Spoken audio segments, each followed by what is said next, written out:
మేమే ఎస్సీలో మన హిందువుల మీద బాగా అడ్జేస్తాను. ఇది తప్పు. ఎందుకోసం మీరు గుర్తించాలి. నేను మాటల కళ్ళలో 317 ఫ్లాట్లు ఉన్నాయి. నేను నా చేత రైటింగ్ రాసి విజయరామారావు దగ్గర కూర్చొని రాసిన సంతకాలు పెట్టి ప్రొసీడింగ్లే ఉంటాయి. నేను రాసిన మ్యాన్యువల్ అయింది నేనే కూర్చొని. మీకు చెప్పేది ఏంటంటే ఇక్కడ అందరికీ అన్ని కులాలకు ఇచ్చాము. ఒక్క కులానికి లేకుండా అన్ని కులాలకు ఇచ్చాడు ఫ్లాట్. అందుకోసం మీరు కొంతమంది ఏమంటే నేను మీకు అందరూ తెలుసు బొడ్రాయి పండుగ అప్పుడు నేను ఉప సర్పంచినాడు కాలే అప్పుడు వాడు. తర్వాత పోషమ్మ గుడి కట్టినప్పుడు నేను ఉప సర్పంచ్, మన బతుకమ్మ విగ్రహం కట్టినప్పుడు ఉప సర్పంచ్. తర్వాత ఆడ మణిలే గుడి కట్టినప్పుడు అప్పుడు కాదు, శివాలయం చేసినప్పుడు నేను ఉప సర్పంచ్. పెద్దమ్మ గుడి ఆడ ఇవన్నీ ఉన్నాయి. కొంతమంది కావాల్సుకొని తప్పుడు ప్రచారం చేసి మనం హిందువులు అంతా ఐక్యతగా ఉండాలి, మనం ఏదో ఇది జరిగిందని ఇది చేయొద్దు. అసలు ఎందుకోసం అంటే చేయద్దు. నేను ఎందుకు చెప్తున్నా, కొంతమంది ఏంటంటే వీళ్ళు గారికి గెలిస్తే వాడికి వచ్చి ఎత్తి కడతారని ఒకటి చెప్తాడు, ఒకడు గుడి కడతారని గుడి కట్టని అంటాడు, వాళ్ళు ఈడ అజ్జి చేస్తారని చెప్తాను. ఇదన్నీ కూడా తప్పది. నేను ఉదాహరణ చెప్తా, మీరు గుర్తుపెట్టుకోవాలి. నేను సాకలో నేను సాకలో ఏం చెప్తాంటే వీళ్ళందరూ కూడా ఇష్టపట్లు ఎత్తే మేము బతాను.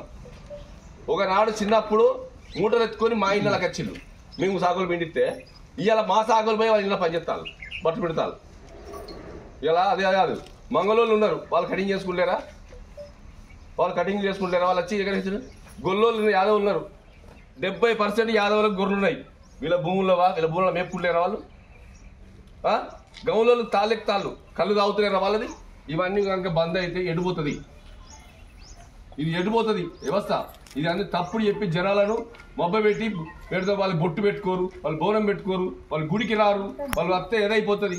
ఇదంతా దొంగ చేస్తున్నారు. మేము చెప్తాను ఇంకోటి, మొన్న రావణాసురుడిని బాగా చేస్తే దాని గురించి మేము అన్నాం వీళ్ళు లొల్లి పెడతారు అన్నారు. అంటే ఎవరు లొల్లి పెడతారా? మేము లేవా అని చెప్పి వాళ్ళకి వాళ్ళకి ఆగి లొల్లి పెట్టడం కాదు, మేము ఆ కమిటీలు ఉంటాం మమ్మల్ని కలుపుకోవాలని చెప్పారు. అంటే దాన్ని పక్కతో పట్టించి మేము వాళ్ళని అయినాం అడిగి. తర్వాత నేను చందా రాసిన, ప్రసాద్ చందా రాసిడు, రాజుగారు చందా రాసినాం. మేము ఒక్కొక్కరు 50,000 30,000 దాకా మేము రాసి చేస్తే ఉన్నారు. కడెం చేయకపోతే మమ్మల్ని చూసి ₹1,00,000 కూర్చోబెట్టి ఇచ్చిండు వాళ్ళకి. కడెం చేయ సార్ వాళ్ళకి కూర్చోబెట్టి మంచిగా బిడ్డ అన్నారు. అదందరం కలిపితే మంచి పండుగ ఏర్పాటు చేసి మంచిగా అదే అయిన తర్వాత నేను అన్నదంటే మీరు పిల్లలు మంచిగా చేసి ఊళ్ళే మీరు చాలా మంచిగా చేసిన కాబట్టి బిడ్డ మీరు అందరికి కూడా అయ్యగారు తీసుకొచ్చి కుల పెద్దవాళ్ళు అందరికి ఇలా పోయి వాళ్ళని బతిరాడే మనకి చేసిన పొలాలు మంచిగా చేసిన అని చెప్పి గుళ్ళే కూర్చుండే పెట్టి సన్మానం చేసి 5,000 పెట్టి శాల్వాలు కొనుకొచ్చి అయ్యగారు తీసుకొచ్చి పూజలు చేసి వాళ్ళకి శాల్వాలు కప్పించిన. ఇలా కల్పించి అంత అయింది.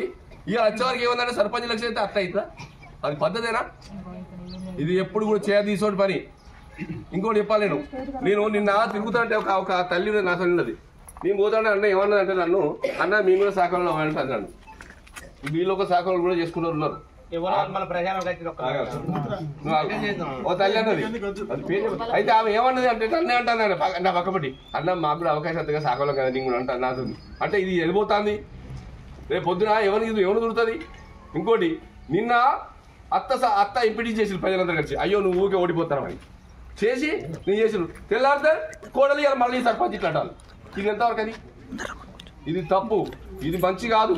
ఊరు మేము చిన్నప్పుడు చూస్తున్నాం, మన ఊళ్ళో లొల్లి పెట్టుకోరు. ఎప్పుడు కూడా ఎలక్షన్ రోజు ఇట్లా మాట్లాడుకుంటే తర్వాత అందరు కలిసి తిరుగుతారు. అందుకోసం దయచేసి మీకు అందరూ దండం పెట్టి చెప్తున్నా, ఆ కల్చర్ తీసుకురా గుళ్ళి, ఆ వ్యవస్థ ఏ గుళ్ళి. మీరు అందరు కూడా ఈ కాలనీ గురించి నాకు ప్రత్యేకంగా తెలుసు. ఇది ఇంట్లో 11 ఇంటికి కూడా పేరు చెప్పగలుగుతా నేను, ఆ తెలివి ఉంది. అందుకోసం దయచేసి ఎలాంటి కూడా అంతా కాదు, మంచి సాంఖ్యుడు, చాలా మంచోడు ఆయన. ఎవ్వరు ఎంత చేసినా మీరు గుడి ఆయన చాలా మంచోడు. ఎవ్వరికి కూడా ₹1 తీసుకోడు. నేను చెప్తాను, నేను 20 ఏళ్ళ కానీ చూస్తాను ఆయన. ₹1 తీసుకోడు, ఒక్క దగ్గర అడిగాడు. నీకు ఆపద వస్తే సత్తే బస్తే మీ అందరికి కూడా సాయం చెప్తాడు. నేను ఆపద వచ్చి నాకు ఏడుతానంటే ఆయన ఒప్పుకోదు మనసు, ఆయన దిల్లు కృషి చేస్తాడు. అందుకోసం దయచేసి గౌరవం మీరు అందరు దండం పెడతారా, వేరే చేయకుల్లి ఊరంతా ఆగమవుతుంది, ఇబ్బందులు జరుగుతాయి. మీరు దయచేసి చెప్తారా, అందరు కలిసి ఒక దిక్కుండా అట్లా అది మతాలను లేపగుల్లి అది ఇబ్బంది జరుగుతుంది. దయచేసి అందరం కలిసి మంచి వ్యక్తి మేము ఓటు వేయలేదు. మేము 3 సర్పంచ్ పోటీ చేస్తున్నాం, 2 సర్పంచ్లు 5 మాకు తెలియదా? అయినా ఈయన ఎటువంటి మీ ఇళ్ళకే తిరుగుతాను ఊరి మీద. వీళ్ళందరూ మేమందరం ఒక్కొక్క ఇంటి మీద గెలిచినాడు. మా అన్న ఇంటి మీద గెలిచాడు, నారాయణ ఇంటి మీద గెలిచినాడు, మేము గెలిచినోడిని, శేఖరణ గెలిచినోడు, ఇబ్రహ్మాకర్ గెలిచినోడు. ఇదంతా కదా ఏంది? ఒకనాడు మీరు చెప్తా కూడా ఇదే రాజన్న సర్పంచ్ అయినప్పుడు రాబాపల్లె మలేషియా లేపడ్డాడు పోటీకి. నిలబడితే ఏం జరిగిందా సబ్బులే ఊరంతా ఏం జరగబడి అంటే బట్ట షాపులు ఒక్కడే అని చెప్పి బట్ట షాపు లొల్లి చేస్తాం అంటే దెబ్బ తాళం పెట్టుకుని 2 రోజులు ఊళ్ళకెళ్ళి ఇది హరీష్ అన్న వాళ్ళందరూ తెలుసా ఇది అందుకోసం అసలు జరుగుతుంది రేపు పొద్దున వాళ్ళు గుడికి రావద్దా వాళ్ళు తిరగద్దా ఊళ్ళే ఇది ఏంది ఇది ఎడిది దారి తీస్తారు మీరు అందరూ ఇదంతా తప్పుడు చెప్పి పోరగాళ్ళంతా రెచ్చగొట్టి పోరగాళ్ళతో బాగా చేసి ఊళ్ళే ఏంది ఇది మనం కన్నా పిల్లలు మంచిగా ఉంటుందా మనం తిరగద్దా రోడ్డుదా ఓడి తనుకుడేనా ఇక ఇదంతా ఏదో దయచేసి దండం పెడతా మీరందరూ బ్యాట్కి వెళ్ళి ఇల్లు కట్టుకోడు ఈడికి వేస్తాడు ఈయన మీతో ఉంటాడు ఆయన అసలు కాదు ఎవరిని ఎవరు కూడా ఇప్పుడు మనం దుర్గమ్మ కొలుపుకుంటాం ఉప్పలమ్మ చేసుకుంటాం మా ఎల్లమ్మ గుడి చేసుకుంటాం ఎవరో బోనం వాళ్ళు ఎత్తుకుంటాం పోచమ్మ గుడి ఎత్తుకుంటాం వాళ్ళు ఆయన ఆ భక్తుడు ఆయన ఆ యేసు నమ్ముతాడు అట్లా మనిషిగా ఉంటుంటుంది అంతేకాని వేరే ఉద్దేశం కాదు మీరు వేరే తప్పుడు వెనుకలే మీరు ఊళ్ళే అందరం కలిసి ఉంటాం మనం మంచిగా ఉంటాం వీరోడు కాదేనా చాలా మంచోడు అక్క మీరు చెప్తా అక్క చాలా మంచోడు ముగ్గురు సర్పంచ్ పోటీ చేస్తున్నా ముగ్గురు ఉన్నాం గెలిచిన ముగ్గురు ఉన్నాం దండం పెట్టి చెప్తా మంచోడు తప్పనిసరి ఆయనకు మీరు బ్యాట్ గుర్తు కొట్టేయాలా మీ సాధక బాధలు అన్ని కూడా మేము చూసుకుంటాం మీకు ఏ ఇబ్బంది అయినా మీ మాటలు